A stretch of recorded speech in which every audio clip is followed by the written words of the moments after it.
अस्सलाम वालेकुम dear students, hope you all are fine. Welcome in the 12th lecture of object oriented programming. आज के इस lecture में जो है ना हम देखेंगे कि पॉइंटर्स क्या होते हैं, ठीक है। उसके अलावा वर्चुअल फंक्शन को भी हम डिस्कस करेंगे कि वर्चुअल फंक्शन क्या होता है, ठीक है। तो स्टार्ट करते हैं पॉइंटर्स के साथ कि पॉइंटर्स क्या होते हैं। पॉइंटर बेसिकली क्या होते हैं, C++ लैंग्वेज के अंदर जिस तरह से हमारे पास वेरिएबल्स होते हैं ना, वेरिएबल्स हमारे पास होते हैं जिनके अंदर हम वैल्यूज को स्टोर करवाते होते हैं, लेकिन वो वेरिएबल किसी खास लोकेशन पर जाकर स्टोर होते हैं। तो पॉइंटर्स बेसिकली हम उस लोकेशन को लोकेट करके बता रहे होते हैं। पॉइंटर्स होते हैं लोकेटर के तौर पर इस्तेमाल हो रहे होते हैं, जो इंडिकेट करते हैं कि हमारे पास जो वैल्यू स्टोर हो रही है किसी वेरिएबल के अंदर, तो वो किस एड्रेस पर जाकर स्टोर हो रही है। जैसे कि इस डायग्राम में आपको नजर आ रहा होगा, पॉइंटर हमें बताते हैं एड्रेस, जबकि वेरिएबल हमें बताते हैं उसकी वैल्यू कि वैल्यू क्या है। वेरिएबल्स के अंदर हम वैल्यू को स्टोर करते हैं, जबकि पॉइंटर हमें एड्रेस के बारे में इंफॉर्मेशन दे रहे हैं कि इसका एड्रेस क्या है। इसके एडवांटेजेस क्या हैं। पॉइंटर जो है ना वो रिड्यूस करते हैं code and improves the performance. It is used to retrieve string trees ETC, ठीक है ना। तो इसके थ्रू हम क्या कहते हैं, स्ट्रिंग्स को हम इंप्रूव कर सकते हैं, ठीक है। लाइक अभी हम एक एग्जांपल के थ्रू फर्दर देखेंगे भी सही। हम पॉइंटर के वर्चुअल फंक्शन के अंदर हम पॉइंटर्स का इस्तेमाल करेंगे और हम देखेंगे कि किस तरह से वो जो है ना हमारी परफॉर्मेंस को बेहतर बना रहे हैं, ठीक है। उसके बाद ये किस लिए इस्तेमाल होते हैं, we can return multiple values from function using pointer, कि हम एक फंक्शन के अंदर जो है ना पॉइंटर्स का इस्तेमाल करके मल्टीपल वैल्यूज को क्या करते सकते हैं, रिटर्न करवा सकते हैं। उसके अलावा it makes you able to access any memory location in the computer's memory. इसके थ्रू हम क्या करते हैं, किसी भी मेमोरी लोकेशन को हम क्या कर सकते हैं, एड्रेस कर सकते हैं जो कि मेमोरी में रिजाइड करती होती है। उसके अलावा अगर हम इसके यूजेस की बात करें कि पॉइंटर्स के यूजेस कहाँ पे होता है, डायनेमिक मेमोरी लोकेशन के अंदर हम इसका इस्तेमाल करते हैं। इसके अलावा अरेज फंक्शन और स्ट्रक्चर्स के अंदर हम इसका बहुत ज़्यादा इस्तेमाल करते होते हैं कि उसके थ्रू हम अगर मेमोरी की लोकेशन को देखना चाहते हैं तो हम उसकी लोकेशन को भी किसी भी वेरिएबल की, किसी भी अरे के इंडेक्स की वैल्यू की लोकेशन को हम देखना चाहते हैं तो वो भी हम देख सकते हैं। इसके अंदर क्या हमारे पास डायनेमिक मेमोरी एलोकेशन की अगर हम बात करें, we can dynamically allocate memory using M allocate या फिर तो C allocate functions where pointer is use, कि जहाँ पर भी हमने पॉइंटर को इस्तेमाल करना होता है वहाँ पर हम क्या करते हैं M allocate मेमोरी एलोकेशन या कंट्रोल एलोकेशन हम जो है ना इसका इस्तेमाल करके जो है ना हम जो है ना डायनेमिक मेमोरी के अंदर जो है ना मेमोरी को एलोकेट कर सकते हैं। उसके अलावा अरेज की अगर हम बात करें, अरेज फंक्शन या स्ट्रक्चर की अगर बात करें तो pointers in C language are widely used in arrays functions and structure. It reduce the code and improves the performance. किस तरह से इंप्रूव परफॉर्मेंस करते हैं, कोड को किस तरह से रिड्यूस करते हैं। अभी वर्चुअल फंक्शन की जब हम एग्जांपल देखेंगे ना, कुछ एग्जांपल्स मैंने आपके लिए जो है ना वो यहाँ पर कोड किए हैं, तो हम उनको देखेंगे वन बाय वन और आपको ये बिल्कुल क्लियर हो जाएगा कि हम किस तरह से जो है ना हम कोड को इंप्रूव कर सकते हैं पॉइंटर के इस्तेमाल से और फंक्शनैलिटी को बेहतर बना सकते हैं। अगर इसके सिंबल्स की बात करें पॉइंटर्स के, तो बेसिकली ये दो सिंबल्स होते हैं हमारे पास, एंड का और, ठीक है ना, हमारे पास होता है यहाँ पर ये स्टैटिक का जो साइन होता है ये होता है ए स्टैटिक साइन, ठीक है ना, एम्परसेंड साइन और ए स्टैटिक साइन। इनका नेम होता है हमारे पास एड्रेस ऑपरेटर, दूसरा होता है इनके इनडायरेक्शन ऑपरेटर। जो एम्परसेंड साइन होता है उसको हम कहते हैं एड्रेस ऑपरेटर, और जो हमारे पास ए स्टैटिक ऑपरेटर होता है, ए स्टैटिक का जो साइन होता है उसे कहते हैं इनडायरेक्शन ऑपरेटर। इसके अगर हम बारे में जानना चाहिए कि क्या काम करते हैं, जो हमारे पास एम्परसेंड साइन होता है ये डिटरमाइन करता है कि वेरिएबल का एड्रेस क्या है, और जो हमारे पास ए स्टैटिक साइन होता है वो क्या करता है, वो वैल्यू के एड्रेस को एक्सेस करने के लिए हम इस्तेमाल करते हैं कि इसका एड्रेस क्या है। लाइक अगर हम एग्जांपल देखें पॉइंटर्स की, तो यहाँ पर ये देखें हमारे पास ये कोड लिखा हुआ है, ठीक है, जिसके अंदर क्या है, हैश एंड इंक्लूड, आपको ये सारा पता है। मेन के फंक्शन में आए, हमने यहाँ पे क्या किया, एक वेरिएबल डिक्लेयर कर लिया, नंबर के नाम से उसको वैल्यू साइन कर दी 30, और उसके बाद हमने यहाँ पर देखें इंट P, ठीक है ना, एक P नाम से वेरिएबल बनाया और वो पॉइंटर है। ये जो हमारे पास ए स्टैटिक साइन है ये बता रहा है कि ये क्या है, इसका पॉइंटर है। तो P is equal to and number. And number का मुराद क्या है, हमने इसको क्या किया है कि एड्रेस पास किया, वेरिएबल का एड्रेस पास कर दिया हमने किसको, इस P वेरिएबल को, और उसके बाद जब हमने इसको प्रिंट करवाया है कि नंबर में अगर प्रिंट करवा रहे हैं, ठीक है ना, तो हमारे पास क्या आउटपुट आएगी, ये हमने तीनों प्रिंट की स्टेटमेंट लिख दी और ऐड दिया, रिटर्न करवा लिया। अब अगर हम इसके आउटपुट देखें तो यहाँ पर देखें address of number variable is 0 multiply by 7, ये हमारे पास उसका एड्रेस आ गया कि किस एड्रेस पर जो है ना वो वेरिएबल रिजाइड करता है। उसके बाद अगर हम यहाँ पर देखें कि हमने जो सेकंड आउटपुट जहाँ पर हमने P प्रिंट किया, पॉइंटर प्रिंट करवाया है, तो इसने देखें यहाँ पर हमें क्या किया, उसके एग्जैक्ट एड्रेस की लोकेशन बता दी है कि उसके एड्रेस की एग्जैक्ट लोकेशन क्या है, वो ये है, ठीक है। और उसके बाद वैल्यू ऑफ P अगर हम देखें, क्या अगर हम इसकी वैल्यू को देखना चाहें तो देखें हमने स्टैटिक लगा के पॉइंटर के अंदर से उसकी वैल्यू को उठा लिया है कि वैल्यू क्या है 30, जो कि हमने यहाँ पे डिक्लेयर की थी। नंबर के अंदर वैल्यू क्या थी, यहाँ पे हमारे पास 30 थी, तो वैल्यू अगर आप देखना चाहें तो वो भी देख सकते हैं, क्योंकि यहाँ पे हमने इसको पास क्या किया था, P को क्या पास किया था, सिंपल P को हमने क्या पास किया था, इसका एड्रेस पास किया था, इसीलिए ये दोनों आउटपुट सेम आ रही हैं क्योंकि हमने यहाँ पे एड्रेस पास किया था। अगर मैं एंड का साइन यहाँ पर ये इस्तेमाल ना करता, परसेंट साइन इस्तेमाल ना करता, देन क्या होता है, इसकी वैल्यू इसमें 30 स्टोर होती और इस स्टेटमेंट के आंसर में 30 प्रिंट होता, लेकिन एड्रेस स्टोर करवाने की वजह से हमारे पास यहाँ पे आंसर क्या आ रहा है, उसका वो एड्रेस आ रहा है। तो अगर हम पॉइंटर प्रोग्राम के अंदर स्वैपिंग परफॉर्म करेंगे, दो नंबर हम स्वैप करना चाहते हैं लेकिन हम थर्ड वेरिएबल का इस्तेमाल नहीं करना चाहते। आप लोगों को याद होगा कि मैंने आप लोगों को जब क्लास में प्रोग्रामिंग पढ़ाई थी फर्स्ट सेमेस्टर के अंदर, तो तब मैंने आप लोगों को कहा था कि आप लोगों ने एक प्रोग्राम बनाना है 2 वेरिएबल्स के थ्रू आपने स्वैपिंग, पहले मैंने आपको कहा था 3 वेरिएबल्स के थ्रू, देन आपको कहा था 2 वेरिएबल के थ्रू स्वैपिंग परफॉर्म करनी है। आज हम वही प्रोग्राम C++ में देख रहे हैं लेकिन पॉइंटर्स का इस्तेमाल करते हुए। तो आपके माइंड में वो कोड भी अब होगा, ये मैंने एग्जांपल इसीलिए कोड किया यहाँ पर ताकि आप लोगों को जो है ना वो माइंड में आपके कोड होगा तो आपको इजीली अंडरस्टैंड हो पाएगा कि पॉइंटर्स का हमें क्या बेनिफिट है, कि हम इसके थ्रू कोड को किस तरह से बेहतर बना सकते हैं और परफॉर्मेंस किस तरह से बेहतर बना सकते हैं। तो हम अगर ये कोड देखें तो यहाँ पर ये देखें हमारे पास क्या है कि मेन का फंक्शन है, मेन के फंक्शन के अंदर हमने ये कुछ वेरिएबल डिक्लेयर किए हैं। ए वेरिएबल डिक्लेयर किया, उसको वैल्यू इनिशियलाइज करवा दी 20 से, बी की 10 से, और हमने ये पॉइंटर P1 डिक्लेयर किया, उसको at the rate of A के ए का एड्रेस, ठीक है ना, और pointer P2 at the rate of B जिसके अंदर हम बी का एड्रेस स्टोर करवाने जा रहे हैं, ठीक है। बिफोर स्वैपिंग हमने क्या किया, ये मैसेज प्रिंट करवा दिया हमने, ठीक है। और उसके बाद क्या किया, बिफोर स्वैपिंग हमने क्या कर दिया, प्रिंट करवा दिया क्या चीज, ए का एड्रेस, क्या कर दिया, ए का एड्रेस प्रिंट करवा दिया। उसके बाद हमने क्या कर दिया, P2 प्रिंट करवाया, मैसेज प्रिंट करवाया, और देन हमने क्या करवा दिया, P2 यानी कि बी का एड्रेस हमने क्या करवा दिया, प्रिंट करवा दिया। और देन क्या किया, हम पॉइंटर्स के थ्रू अब स्वैपिंग परफॉर्म कर रहे हैं। अब हम क्या कर रहे हैं, हम वेरिएबल्स के थ्रू स्वैपिंग नहीं कर रहे, अब हम पॉइंटर यानी कि वैल्यूज को स्विच कर रहे हैं, जो सॉरी वैल्यूज को स्विच नहीं कर रहे, हम क्या कर रहे हैं, उनकी एड्रेसेस को स्विच कर रहे हैं, कि जो एड्रेसेस हम उनको ही क्या कर रहे हैं, पॉइंटर के थ्रू स्विच करने की कोशिश कर रहे हैं। तो पॉइंटर P1 के अंदर ये वही फार्मूला जो हमने वेरिएबल के थ्रू इस्तेमाल किया, आज हम उसको पॉइंटर के थ्रू इस्तेमाल कर रहे हैं, कि दोनों को सम किया, दोनों पॉइंटर्स के एड्रेस की वैल्यूज को, और उसके बाद क्या कर दिया, जो आंसर आया उसमें से हमने P2 के एड्रेस की वैल्यू को माइनस कर दिया, तो हमारे पास क्या आ गया, P2 के अंदर P1 का एड्रेस आ गया, और देन हमने P1 के अंदर क्या, जो हमारे पास P1 के अंदर जो एड्रेस था उसमें से जब P2 को अगेन माइनस किया तो हमारे पास P1 का एड्रेस आ जाएगा, ठीक है। तो हमारे पास इस तरह से हमने P1 और P2 के एड्रेस ले लिए, और आफ्टर स्वैपिंग P1 हमने प्रिंट करवा दिया कि P1 का ये एड्रेस होगा और P2 का ये एड्रेस होगा, और रिटर्न 0। और अगर हम इसके आउटपुट देखें तो यहाँ पर ये देखें कि अब क्या है, बिफोर स्वैपिंग P1 के अंदर क्या है वैल्यू 20 और P2 के अंदर 10 है, जबकि आफ्टर स्वैपिंग देखें हमारे पास रिजल्ट्स क्या आ रहे हैं, 10 और 20। आप इस कोड को बेशक अपने पास भी रन करके देख लीजिएगा, यही आउटपुट यही इनपुट्स अगर आप देना चाहें तो यही इनपुट दे के देख लीजिएगा, या अगर कोई और इनपुट देना चाहें तो कोई भी इनपुट आप देकर आप चेक कर लीजिएगा कि कोड बिल्कुल एक्यूरेटली वर्क कर रहा होगा। उसके बाद C++ वर्चुअल फंक्शन की हम बात करते हैं कि C++ के अंदर वर्चुअल फंक्शन क्या होता है, हम उसको क्यों इस्तेमाल करते होते हैं, उसका बेनिफिट क्या होता है। तो फर्स्ट ऑफ ऑल देखते हैं कि वर्चुअल फंक्शन होता क्या है। ये बेसिकली एक मेंबर फंक्शन होता है जो कि बेस क्लास के अंदर जो है ना एग्जिस्ट करता होता है, बेस क्लास के अंदर डिफाइन किया जाता है, और जिसे कि हम जो है ना that you redefine in a drive class, जिसको हम रीडिफाइन कर सकते हैं किसके अंदर, ड्राइव क्लास के अंदर।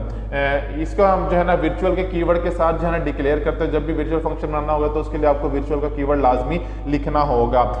उसके बाद हम इसके थ्रू क्या कर सकते हैं, it is use to tell the compiler to perform dynamic linkage और late binding on the function, कि हम अगर कंपाइलर के अंदर डायनेमिक लिंकेज परफॉर्म करना चाह रहे हैं, लेट बाइंडिंग परफॉर्म करना चाह रहे हैं, तो उसके लिए हम किसी भी फंक्शन के लिए, तो उसके लिए हम क्या कर सकते हैं, वर्चुअल फंक्शन का इस्तेमाल कर सकते हैं।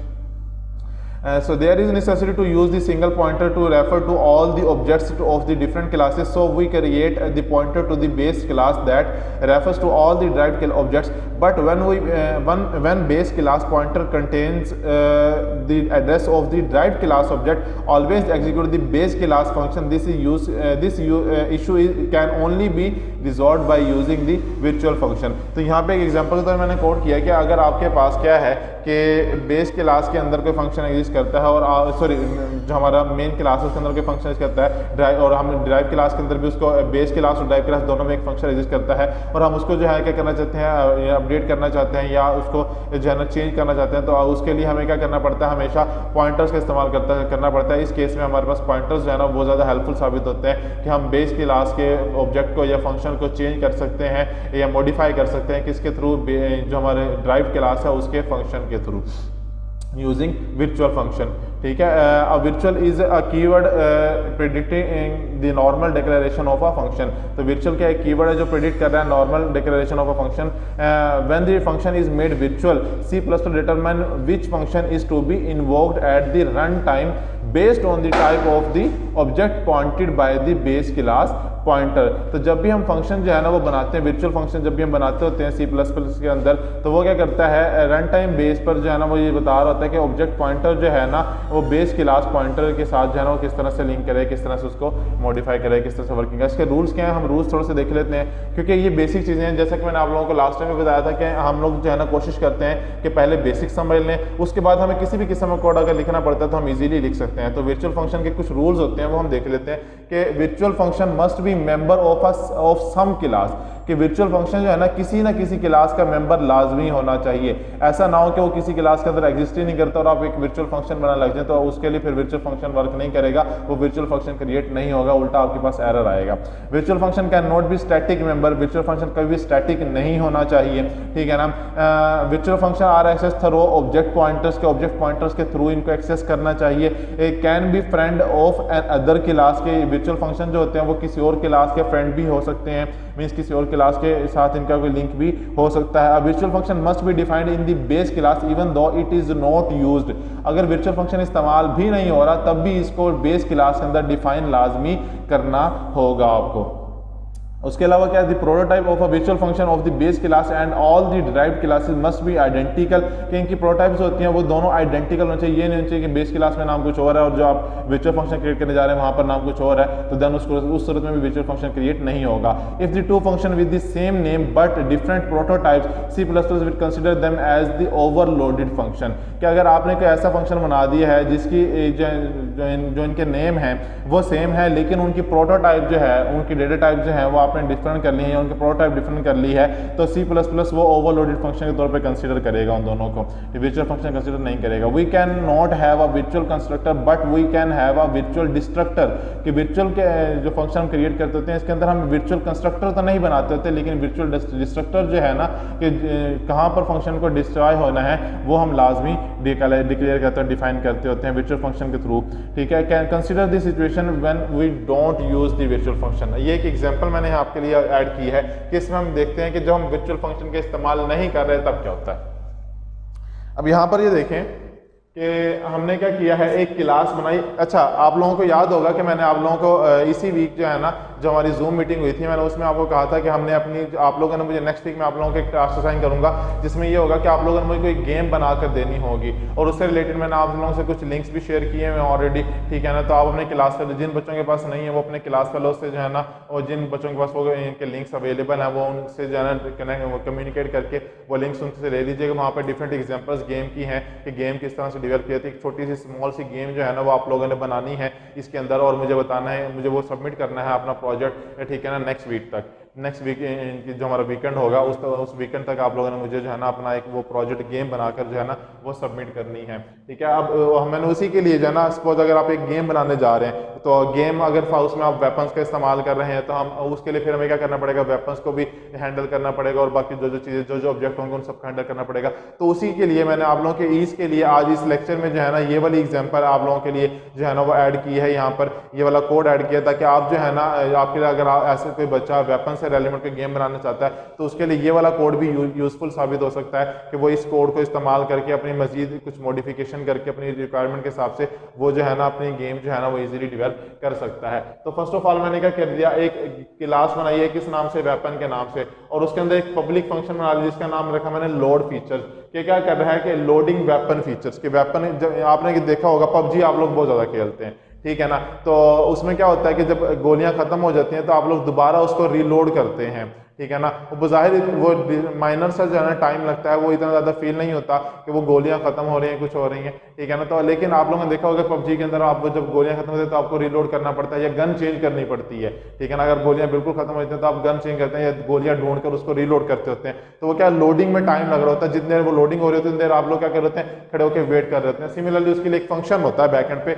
जिसको हम कहते हैं लोड फीचर के नाम से हमने उसका नाम दे दिया. तो देन क्या किया, लोडिंग वेपन फीचर, कि वेपन के जो फीचर्स हैं कि वेपन कितनी दूर तक फायर करेगी, कितनी उसकी रेंज होगी, ठीक है ना, और किस किस्म के उसमें बुलेट्स जो होंगे वो डाली जाएंगी, सारे फीचर जो है ना हम उसके क्या लोड कर रहे हैं, हमने उसके लिए मैसेज प्रिंट कर दिया लोडिंग फीचर, और इस क्लास को हमने यहाँ पर कंप्लीट कर दिया। ये फंक्शन कंप्लीट हो गया, यहाँ पर ये क्लास कंप्लीट हो गई। उसके बाद हमने क्या किया, अगर हम जैसे अक्सर आप लोगों ने वो पबजी में क्या किया है, वो बॉम्ब भी गिराते होते हैं, ठीक है ना, और वो दूसरे लोगों को बॉम्ब गिरा के आप दूसरे जो आपके ओपोनेंट होते हैं उनको आप जो है ना मार देते हैं, और उसमें क्योंकि रूल यही है कि जो लास्ट में रहता है वही विन करता है। सिमिलरली अगर बॉम्ब भी है तो ये वेपन की क्लास को क्या कर रहा है, इनहेरिट कर रहा है। इनहेरिटेंस हम पहले ही पढ़ चुके हैं, तो ये क्या कर रहा है, वेपन की क्लास से इनहेरिट हो रहा है, मींस ये बेस क्लास है और ये हमारे पास क्या हो गई, ड्राइव क्लास हो गई है, बॉम्ब ड्राइव क्लास है। इसके अंदर भी हमने लोड फीचर सेम नेम के साथ हमने क्या कर लिया, एक और बना लिया लोड फीचर के नाम से, और इसमें हम क्या कह रहे हैं, लोडिंग बॉम्ब फीचर, क्या हम अब बॉम्ब के फीचर जो है ना वो लोड करवा रहे हैं। उसके बाद हमने क्या किया, एक और क्लास बना ली गन के नाम से,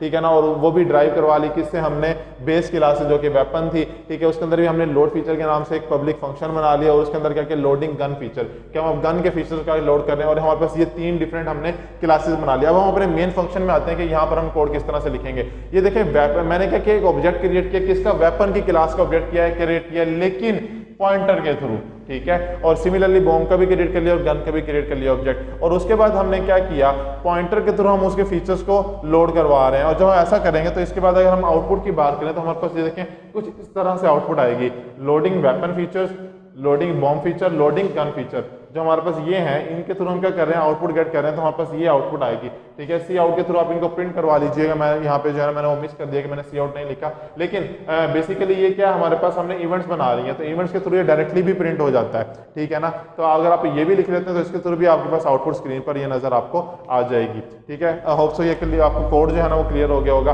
अच्छा, इस एग्जाम्पल की अगर हम बात करें तो ये तो थी एक स्मॉल सी, अगर हम गेम बना रहे हैं, छोटी सी गेम बना रहे हैं, तो उसके अंदर हम इनको अलग अलग डिक्लेयर कर लेते हैं। लेकिन अगर हमारी गेम के फीचर्स एक्सटेंड होना शुरू हो जाएं, गेम के फीचर्स बढ़ने शुरू हो जाएं, तो देन क्या होगा, तो देन क्या हमें हर फीचर के लिए अलग अलग दोबारा से लोडिंग करवानी पड़ेगी? नहीं, उसके लिए हम एक लोडर बना लेते हैं। लोडर किस तरह से बना लेते हैं, हम इस प्रोग्राम में देखते हैं कि हम लोडर उसमें किस तरह से बनाएंगे और किस तरह से हम उसके फंक्शंस को लोड करवाएंगे, ठीक है।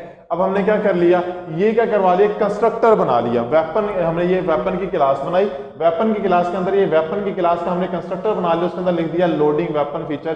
क्या हमने क्या करवा लिया, इसके अंदर वेपन के फीचर्स को लोड करवा रहे हैं। उसके बाद एक फीचर्स के नाम से फंक्शन बना लिया जिसके अंदर मैसेज प्रिंट करवा दिया लोडिंग वेपन फीचर्स। दोनों के अंदर मैसेज अगर आप देखें तो मैसेज सेम ही है, लेकिन ये कंस्ट्रक्टर है और ये क्या है, फंक्शन है हमारे पास। तो इसी से कंफ्यूज नहीं होना कि ये भी इसकी ये कोई फंक्शन नहीं है, ये हमारे पास कंस्ट्रक्टर है बेसिकली, ठीक है ना। कि हम जो है ना वेपन की क्लास से कंस्ट्रक्टर बना रहे हैं। कंस्ट्रक्टर का बेसिकली हम क्यों इस्तेमाल करते होते हैं, कंस्ट्रक्टर इसलिए इस्तेमाल करते होते हैं कि जब भी हमने कोई भी क्लास होती है उसको कुछ फंक्शनलिटीज को हमने कॉल करवाना था, जब वो क्लास जैसे ही कॉल हो तो उसके वो कंस्ट्रक्टर जो है ना वो ऑटोमेटिकली जो है ना वो कॉल हो जाए, तो देन उसके लिए हम क्या करते हैं, कंस्ट्रक्टर कॉल करते होते हैं, कंस्ट्रक्टर क्रिएट करते होते हैं जो उस क्लास के फीचर्स को हम जो है इस्तेमाल करने के लिए हेल्पफुल साबित होता है, उस क्लास को कंस्ट्रक्ट करने के लिए जो है ना वो हेल्पफुल साबित होता है। तो कंस्ट्रक्टर हमने बना लिया, उसके साथ एक फीचर बना लिया और ये हमारे पास क्लास क्लोज होगी। उसके बाद हमने एक ड्राइव क्लास बनाई बॉम्ब की और उसके अंदर हमने क्या किया, जस्ट वॉइड इनके फीचर्स के नाम से हमने एक फंक्शन बना लिया और उसके अंदर हमने क्या कर लिया, वेपन और फीचर, ये जो हमारे पास वेपन है, वेपन का कंस्ट्रक्टर है,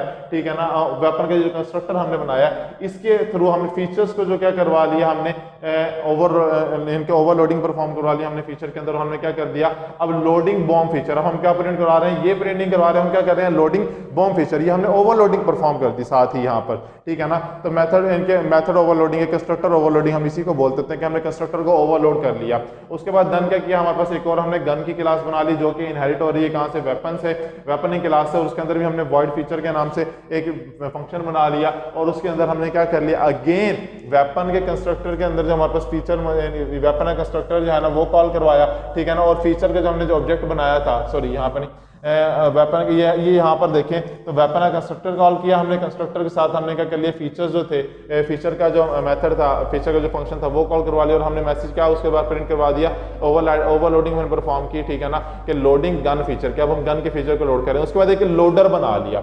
लोडर के अंदर हमने अब जो हमने प्रीवियस में क्या किया था कि हमने हर क्लास के लिए लोड फीचर का फंक्शन बनाया था। अब हमने क्या किया, ऐसा नहीं किया, हमने इस लोडर के अंदर एक ही, अब हमें जितने मर्जी कोई लाइक अगर हमें गन भी ऐड करनी पड़ती है तो मैं भी आपको उसका भी कोड आगे दिखाता हूँ कि अगर आपको इसके अंदर इसी प्रोग्राम के अंदर गन ऐड करनी पड़े तो आपको क्या अमेंडमेंट करनी पड़ेगी कोड में, किस तरह से आप अमेंडमेंट करके वो कोड को मजीद मॉडिफाई कर सकते हैं। ठीक है, तो क्लास लोडर बना ली, लोडर के अंदर मैंने क्या किया, लोड फीचर्स का एक फंक्शन पैरामीटराइज फंक्शन बना लिया और उसके अंदर क्या कहते हैं वेपन की क्लास को उसके पॉइंटर ऑब्जेक्ट के थ्रू मैंने क्या कर लिया, एज अ पैरामीटराइज पास कर दिया। और यहाँ पर क्या किया मैंने, अगेन मेथड ओवरलोडिंग का इस्तेमाल किया। वेपन को हमने वेपन के जो हमारे वेपन की क्लास है उसको हमने क्या कर लिया, फीचर्स के साथ हमने क्या कर लिया, ओवरलोड करवा लिया कि अब हमने न्यू फीचर जो भी है ना वो ये लेकर चल जाएगी। उसके बाद मेन के फंक्शन में आते हैं, क्योंकि आपको पता है जब भी कोई प्रोग्राम चलता है वो मेन के फंक्शन से चलता होता है। यहाँ पे लोडर का मैंने क्या कर लिया, एक ऑब्जेक्ट बना लिया और उसको पॉइंटर ऑब्जेक्ट क्रिएट कर लिया। वेपन का भी पॉइंटर ऑब्जेक्ट, और बॉम्ब मैंने सिंपली बॉम्ब का ऑब्जेक्ट बना लिया और गन का भी सिंपल ऑब्जेक्ट बना लिया, ये पॉइंटर्स नहीं है। ठीक है, उसके बाद मैंने क्या किया कि जो मैंने वेपन का जो ऑब्जेक्ट बनाया था उसके अंदर मैंने एड्रेस पास कर दिया किसका, बी का। अब बी यहाँ पर क्या है, बी बॉम्ब है। ठीक है ना, बॉम्ब का मैंने क्या कर दिया, एड्रेस पास कर दिया। और लोडर के अंदर मैंने क्या कर दिया, ये इवेंट है मैंने क्रिएट कर लिया और इसके थ्रू लोड फीचर के अंदर मैंने वेपन पास कर दिया। वो फीचर कौन सा लोड करेगा, बॉम्ब के फीचर। ये देखें बॉम्ब है ना, बॉम्ब के फीचर को वो लोड करवा लेगा। सिमिलरली मैं गन के फीचर को लोड करवाना चाह रहा हूँ तो मैंने उसके लिए सिंपली लोड फीचर का फंक्शन कॉल करा और उसके थ्रू मैंने क्या कर लिया, गन के फीचर्स को लोड करवा लिया। तो देखें कोड भी एक तरह से ऑप्टिमाइज हो गया और हमारे पास जो है ना फंक्शनलिटी भी आसान हो गई है। अब अगर इसके आउटपुट की बात करें तो यहाँ पे मेरे पास 4 बार क्या लिखा हुआ है, लोड वेपन फीचर।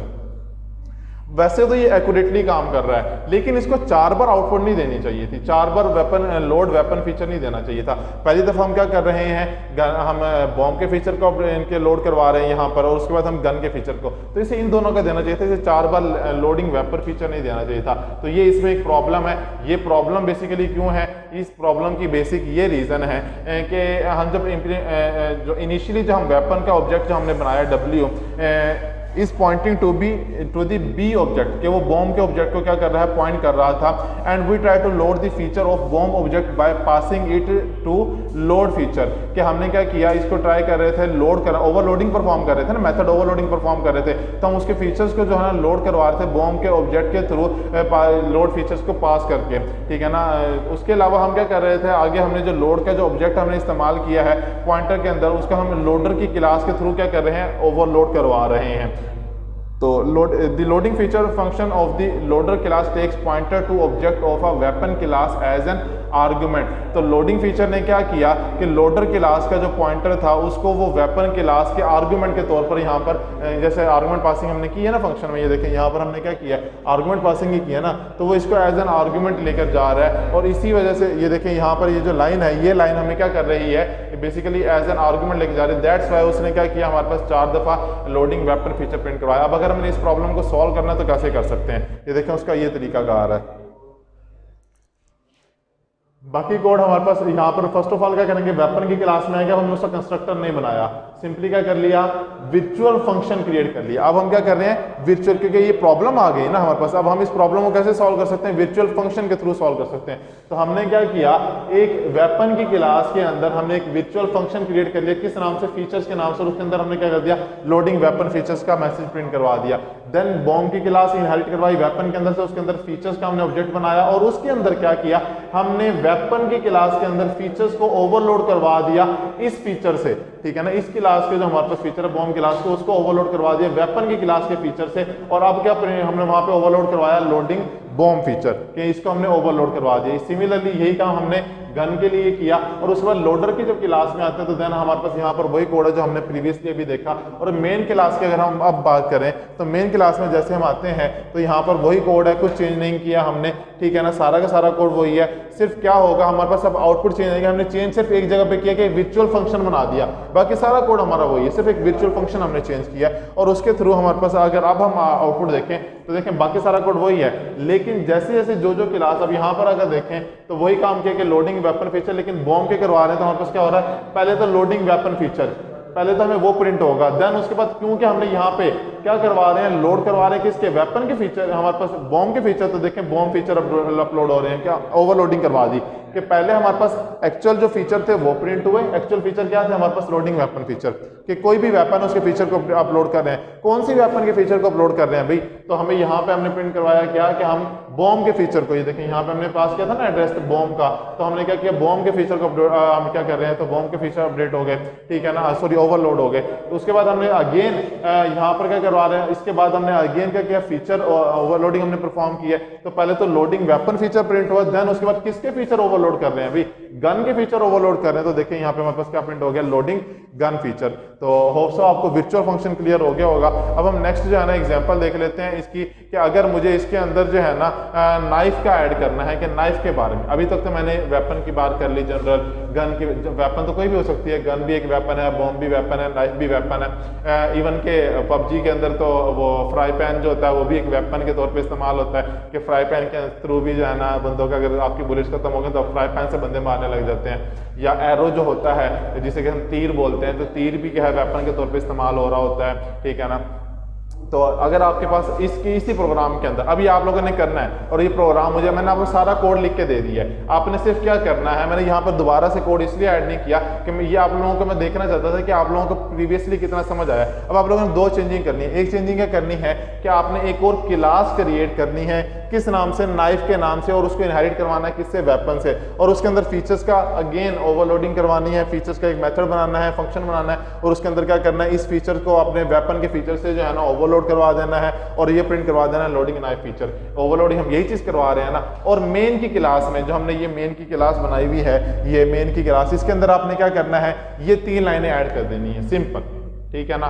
तो अब मेरे ख्याल में अब आप गेम इजीली बना सकते हैं, क्योंकि मैंने तकरीबन आपको सारा का सारा कोड तो बता दिया कि गेम बनाने के लिए आपको क्या कोड चाहिए। अब सिर्फ आपने क्या करना है, जो GUI है वो डिज़ाइन करना है। GUI डिज़ाइन करके आप लोगों ने सिंपली जो है ना उन ऑब्जेक्ट्स को हैंडल कर लेना। ऑब्जेक्ट हैंडलिंग के थ्रू जो है ना आप इजीली जो है ना आप एक अच्छी गेम डिजाइन कर सकते हैं। इसके बाद हमारे पास होता है प्योर वर्चुअल फंक्शन। एक होता है वर्चुअल फंक्शन, जो भी हमने सिंपल वर्चुअल फंक्शन देखा कि वर्चुअल फंक्शन के थ्रू हम ये काम कर सकते हैं, लेकिन एक और प्योर वर्चुअल फंक्शन होता है। प्योर वर्चुअल फंक्शन की निशानी क्या होती है कि जहां पर भी ये डिक्लेयर हो रहा होगा वहां पर इक्वल टू 0 होगा। प्योर वर्चुअल फंक्शन ये देखें, जैसे कि यहाँ पर क्या है, मैंने आप यहाँ पर एक क्लास बनाई है वेपन की, और वेपन की क्लास में ये वर्चुअल फंक्शन हम क्रिएट कर रहे थे, अभी हमने किया भी है, उसको क्या कर दिया, इनिशियलाइज विद 0 कर देंगे हम। तो ये हमें क्या बता रहा है कि ये प्योर वर्चुअल फंक्शन है, सिंपल वर्चुअल फंक्शन नहीं है। तो अगर हम इसकी एक एग्जांपल देखना चाहें तो यहाँ पर ये देखें कि हमने अभी तक हमने एब्स्ट्रक्शन नहीं पढ़ी, लेकिन मैंने एब्स्ट्रैक्ट क्लास यहाँ पे ऐड कर दी है। एब्स्ट्रक्शन जैसे ही पढ़ेंगे तो आप लोगों को पहले से आइडिया होगा एब्स्ट्रैक्शन का, क्योंकि हम ये एग्जांपल कर चुके होंगे, तो इसलिए आप लोगों को एब्स्ट्रैक्शन का जो है ना पहले से आइडिया हो चुका होगा कि एब्स्ट्रैक्शन के अंदर हम क्या काम परफॉर्म करते होते हैं। तो मैंने क्या किया, यहाँ पर एक एब्स्ट्रैक्ट क्लास बना ली, किस नाम से, शेप के नाम से, और उसके अंदर क्या किया, प्रोटेक्टेड हमने एक वेरिएबल डिक्लेयर कर लिया फ्लोट आई, और उसके बाद पब्लिक मेथड बना लिया एक गेट डेटा के। आई से मैंने डेटा को क्या करना है, गेट करना है, और यहाँ पर क्या कर लिया, इनपुट ले ली यूजर से, सी इन आई, ठीक है ना। तो मैंने यूजर से इनपुट ले ली। उसके बाद क्या किया, एक वर्चुअल फंक्शन बना लिया, किसके अंदर, इसी एब्स्ट्रैक्ट क्लास के अंदर, किस नाम से, वर्चुअल फ्लोट कैलकुलेट एरिया के नाम से। कैलकुलेट एरिया के नाम से उसकी डेटा क्या, फ्लोट है, फंक्शन कौन सा, वर्चुअल है, और उसका नाम क्या है, मैं इनके कैलकुलेट एरिया है, और ये 0 बता रहा है कि ये क्या है, एक प्योर वर्चुअल फंक्शन है, ठीक है। उसके बाद क्या किया, स्केयर की क्लास बनाई, और उसको मैंने इनहेरिट करवा लिया किससे, शेप से।